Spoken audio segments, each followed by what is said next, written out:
It's the 30th of November, 1994. Guitarist Moss Hills and his wife Tracy are performing on the Italian cruise ship Achille Lauro.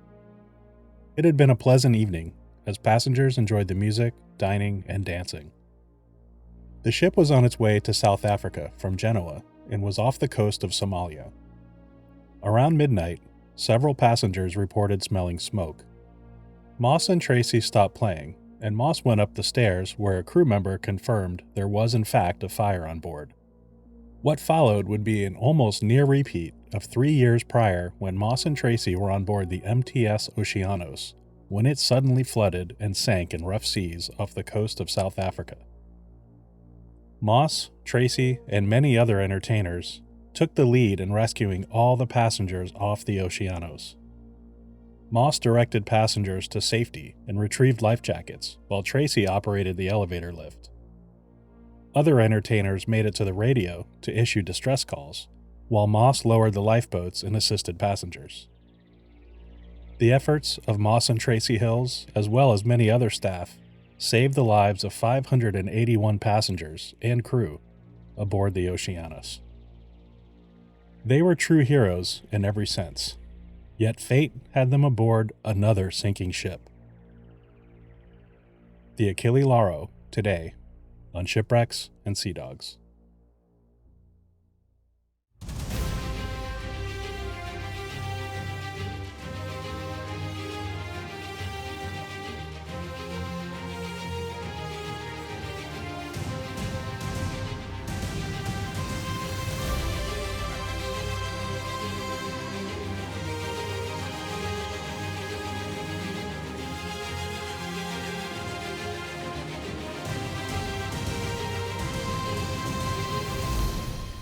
Welcome everyone to Shipwrecks and Sea Dogs, tales of mishaps, misfortune, and misadventure. Today we'll be talking about the Achille Lauro, an Italian passenger liner. It and its sister ships have an interesting history and ventures into the political realm as well. Before we get started, I'd like to ask everyone, if you haven't already, to please hit subscribe or follow on your podcast app, as it really will help others to find the show just like you did. And if you haven't already, please leave a 5-star rating and review. Thank you so much.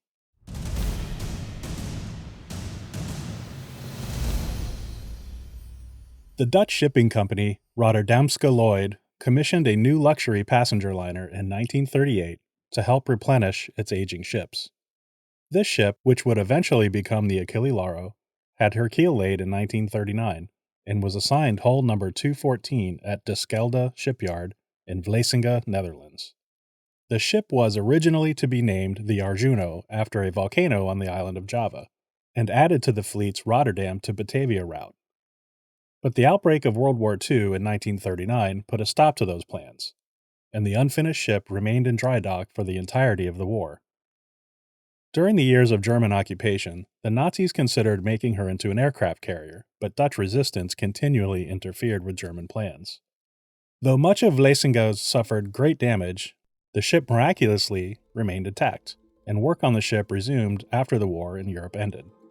Its name was changed to the Willem Reis, after the Director General of the Rotterdamse Lloyd Company, who had been arrested and executed by the Nazis during the war. The Willem Reis launched on July 1, 1946, operating at a speed of 24 knots during her trial runs. She was 192 meters in length, 25 meters in width, a respectable 21,000 tons, and could accommodate 900 passengers. She was the first ship to feature low-slung aluminum lifeboats off the lower deck, a design which would become standard and is still in use today. It would be the second largest ship of any ship in the Netherlands, featuring 4 classes of accommodations.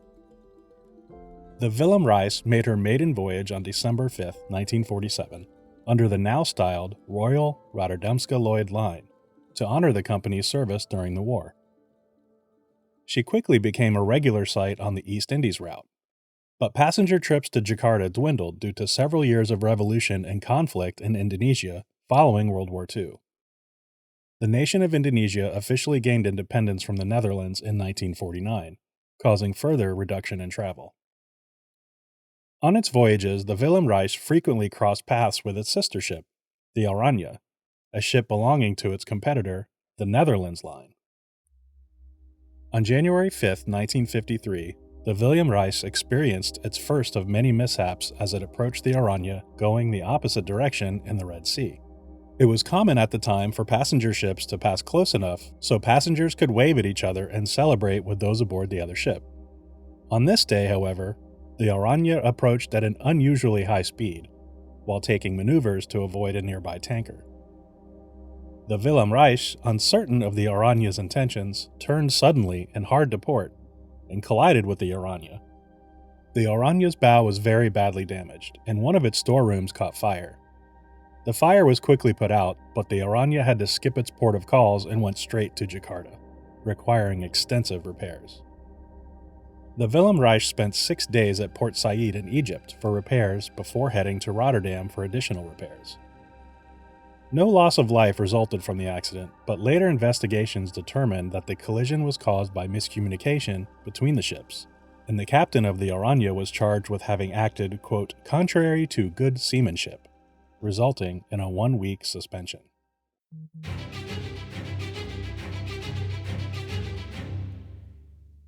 After undergoing repairs, the Willem Reis was sent on routes taking her across the North Atlantic to New York and later Canada. In 1958, Royal Rotterdamse Lloyd entered an agreement with the Netherlands Line to offer round-the-world passenger service between their two fleets of ships.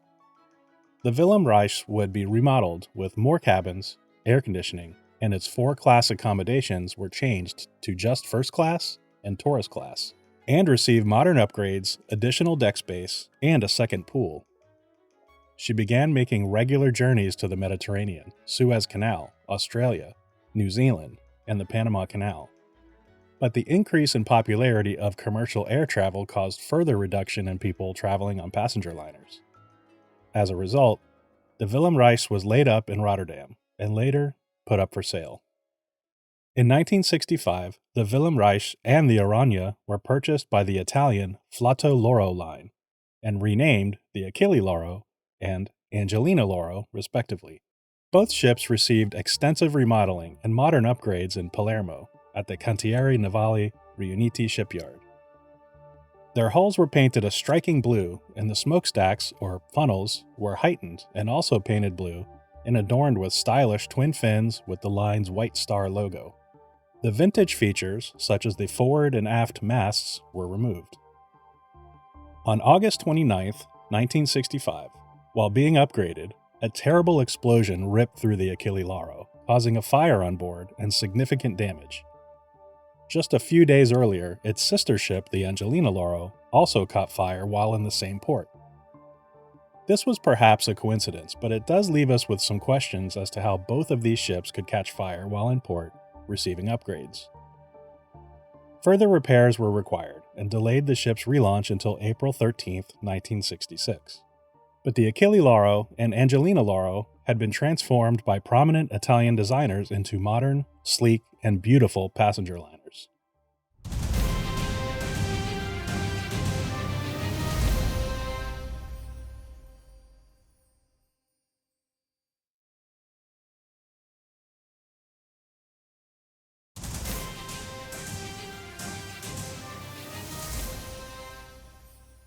The Achille Lauro served a special role during the uprising and revolt in Aden, Yemen in November of 1967. Families of British servicemen serving in Yemen were evacuated aboard the Achille Lauro, and she was among the last northbound transits through the Suez Canal before it was closed during June 1967's Six-Day War between Egypt and Israel. In May of 1972, Flotto Lauro wanted to again spruce up the Achille Lauro and sent her to Genoa, Italy. While at the shipyard, another fire broke out on the ship. The superstructure, including the bridge, were badly damaged and repairs took 5 months to complete. Although ready for service, Flotto Lauro decided to remove the Achille Lauro from its Australian service due to declining passenger counts. After finishing her remaining voyages, the ship returned to Genoa and was placed into service as a full-time cruise ship. But the accidents continued to mount. On April 28, 1975, while traveling through the Dardanelles, the Achille Lauro collided with the Lebanese livestock cargo ship Youssef. The vastly smaller 497-ton Yusef sank almost immediately, with one crew member losing his life, along with all of the livestock. The damage to the Achille Lauro was minimal, and she was able to continue on her voyage. The Angelina Lauro also added to the woes of the Flotto Lauro Line. On March 30, 1979, while in port in St. Thomas in the U.S. Virgin Islands, the Angelina Lauro again caught fire in the crew galley. The crew and firefighters on shore responded promptly, but could not stop the fire. All on board were evacuated, with no loss of life. The fire burned for several days while the U.S. Coast Guard and U.S. Navy attempted to put out the fire. After burning for 5 days, the fire was extinguished, but the badly damaged ship sank on April 4, 1979. The United States Coast Guard determined the cause of the fire to be the use of an electric skillet in the crew galley, which was set to the highest temperature while filled with oil and left unattended. In its marine casualty report, the Coast Guard wrote, quote, "The oil in the skillet overheated and reached the point of auto-ignition. In addition, a primary contributing cause of the casualty was the unsafe practice of using the electric skillet for other than its designed or intended use." Sadly, an unattended electric skillet being used as a deep fryer took down a $30 million luxury cruise ship. Thankfully, there was no loss of life. A Taiwanese company purchased the wreck of the Angelina Lauro for scrap and was able to refloat the charred remains. While towing the ship across the Pacific, her weak and damaged hull gave out, flooded with water, and sank to the bottom of the Pacific Ocean.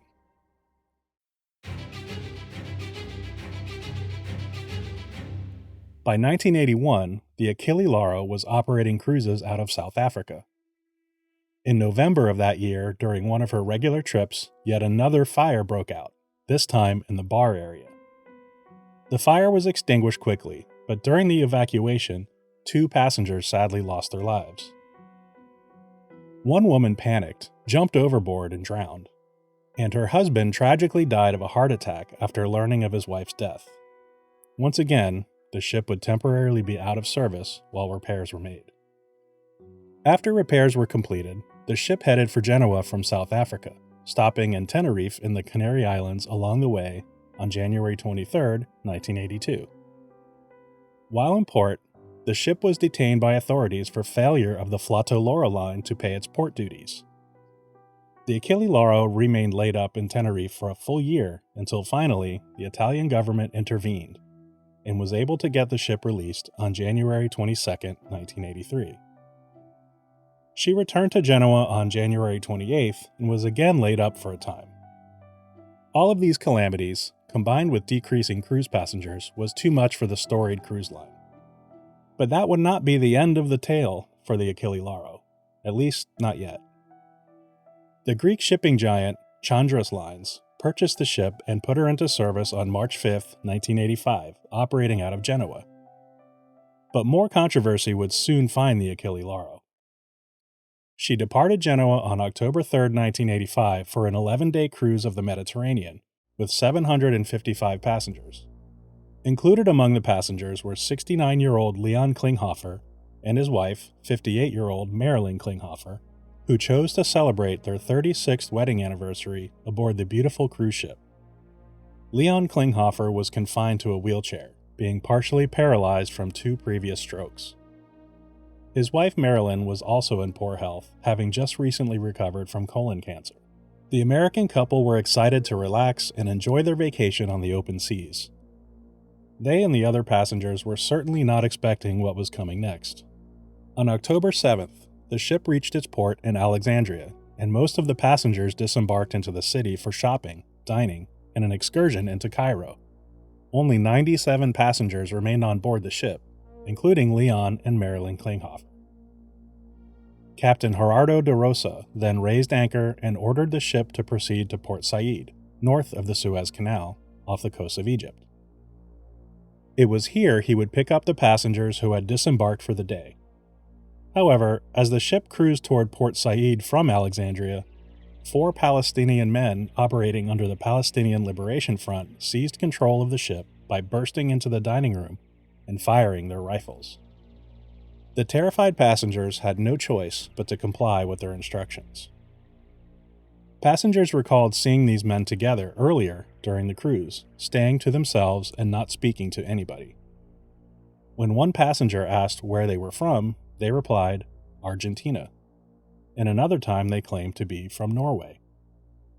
The men carried passports from Argentina, Norway, and Portugal, and had smuggled weapons on board from a vehicle at the port in Genoa. The hijackers initially demanded the release of 50 Palestinian prisoners being held in Israel, but there was no response from the Israeli government. The men then demanded to be taken to the port of Tartus in Syria, but upon the next day, on October 8th, the ship was denied entrance to the port, at the request of the United States and Italian governments. Frustrated, the hijackers then shot and killed Leon Klinghofer and dumped his body overboard. Klinghofer was a Jewish man, and it is believed he was singled out based on his religion.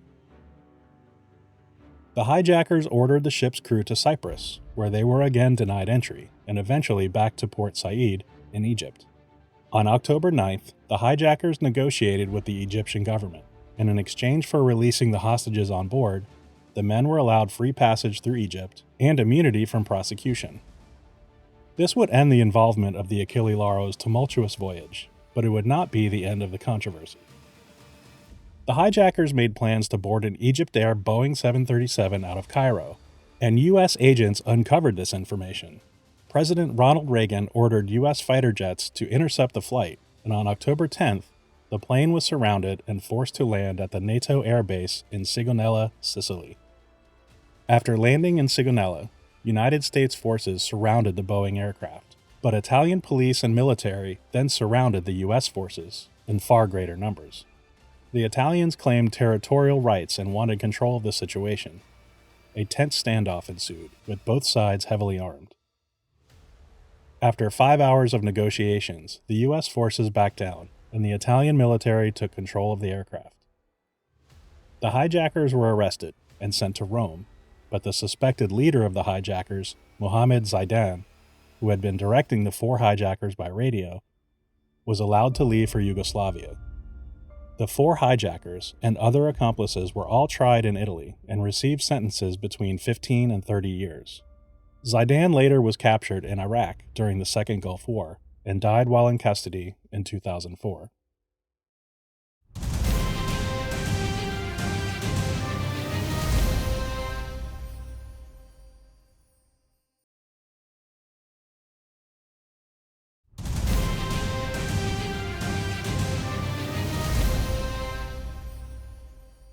After surviving the hijacking event, the Achille Lauro returned to Genoa for repairs and then continued serving as a cruise ship in various locations around the Mediterranean and Indian Oceans. In 1986, the ship had a minor incident in which it was grounded off the coast of Alexandria. It suffered no damage except to its reputation. In 1989, the Flotto Lauro Line was bought by the Mediterranean Shipping Company. The new line was renamed Star Lauro, and it gave the Achille Lauro additional upgrades and refitting. On November 19, 1994, the Achille Lauro left Genoa on a cruise to South Africa with 979 passengers on board. All was normal until November 30th, about 150 miles off the coast of Somalia. Musician Moss Hills, who I mentioned at the top of the episode, was performing on board with his wife Tracy. After being told by crew members that there was a fire on board, Moss Hills jumped into action and assisted with the fire hoses and helped spray the fire. But the fire started in the engine room and was oil-based. Spraying it with water actually helped the fire spread. Moss and Tracy Hills found themselves on yet another ship in distress, just like their experience 3 years earlier on the Oceanos.